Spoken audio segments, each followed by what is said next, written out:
match, he's going to verse Creed for the title, essentially. Even though there's no title to defend or anything like that, he's going to go full force, and Creed starts to be like, what are we doing here, man? I thought that this was an exhibition. And what's interesting, excuse me, as I read on the wiki page, that was kind of happening. Like, Dolph was hitting Creed or Weathers actually pretty hard, to the point where Weathers was going to quit, and I think Stallone convinced him to come back and finish the rest of the scene. Yeah, it stopped production for 4 days because Weathers was genuinely upset about, you know, the fact that Dolph Lundgren was being like genuinely very aggressive. So the performances are very genuine, as Dolph Lundgren is like literally just beating the shit out of Carl Weathers. Yeah. And, you know, he's getting genuinely kind of confused and upset about it. And I guess Dolph kind of had, I don't know if it was just like a lack of training. I mean, you say he's a martial artist, so I guess that wouldn't be the case, but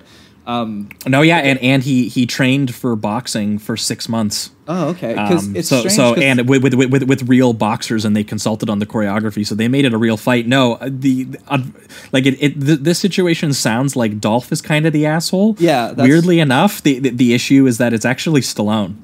Oh, did he instruct him to like go hard on him? Yeah.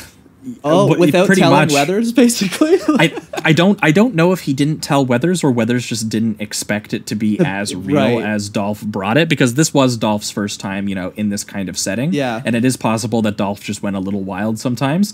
Well, but from what I understand, with all of this fighting, Stallone did direct all of the fighting to be more real than any of the previous entries, which is why they got the actual boxing consultants and stuff. Right. And he asked Dolph in the fight with him to just go full tilt. We're just going to beat the living fuck out of each other. Okay, that's exactly what I was just going to say, because I also read that he went, at one point, Dolph punched Stallone, and it actually, like, enlarged his heart, because his heart hit his chest bone or something like that. I don't know, obviously, the medical terminology, but he had an enlarged heart for a small amount of time, because it was like swelling or something. He had to get flown to St. John's intensive care in Canada, right? Because they shot all the Russian stuff in Wyoming. Okay, right.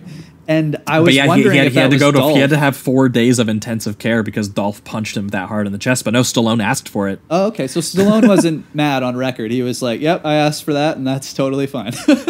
Yeah, so that's what leads me to believe that awesome. that Dolph was in part being directed by Stallone. Yeah, to I can believe that. Be, you know, more intense than he should have been, because that was the effect he wanted on the fights. And I will say, you know, it's unfortunate about, you know, the bad experience Weathers had, and also that Stallone probably almost died, but you do get that impact in the fights, dude. Like, it's absolutely like it's also the first one where apparently they used real punching sounds and everything. Like, they used on-set punching audio and everything. So, like, the fact that the fights are more real, they actually consulted, you know, professional boxers for the choreography, and they recorded it all, you know, on set, you know, for real. Yeah, so when you have this like larger than life thing where it's like, you know, like communist Russia versus America, because that's what Rocky represents in this one. He's not an individual anymore. Besides like the personal ties he has to Creed, he's essentially just like representing the country. It has this like larger than life thing both in the fighting and the spectacle. So it really does come together in a in a way that's kind of fresh, that we haven't seen in the other two sequels. Yeah, because those fights are just so much more impactful. And dude, when he just like punches Creed and he just like dies, like that shit's crazy. And then, I mean, you already said the line, but to have a close up of Ivan go, "If he dies, he dies." It's just like in the coldest way too.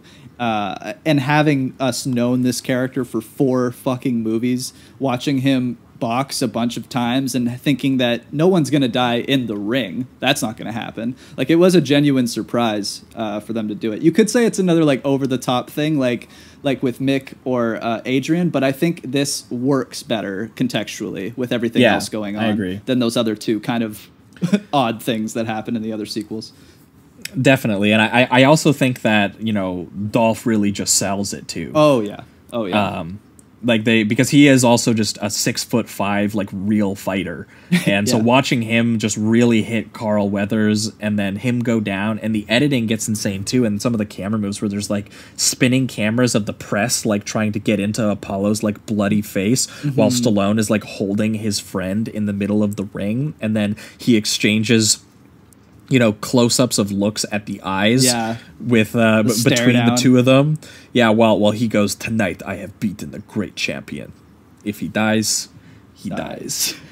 and there's an amazing held superimposed like crossfade over Dolph's like sweaty, angry eyes that then crossfades into the funeral shot for Creed. That's a split diopter of Creed in his casket plus like the angel sitting there. Right. And I was like, dude, Stallone. Yeah. Like, he's crazy. He really is a fantastic director. And with this one, the whole ego thing works perfectly. So all of it comes together in a very cohesive because the fight that's actually taking place this time, though the impact of it is very heightened, and how they've done with the actual body fighting and how they've upgraded that, but the actual fight too it's image based, it's symbolic. It's a fight between these two countries. There's literally a song that plays at one point that's like, "Two worlds collide, rising nations, primitive past, so much at stake," and one of the greatest lines I've ever heard in a song, "Our freedom is up against the ropes." Oh yeah, dude. I love how on the nose these like 80s pop rock songs were. With power ballads, within the lyricism, they're so funny. It's so good. And as a result.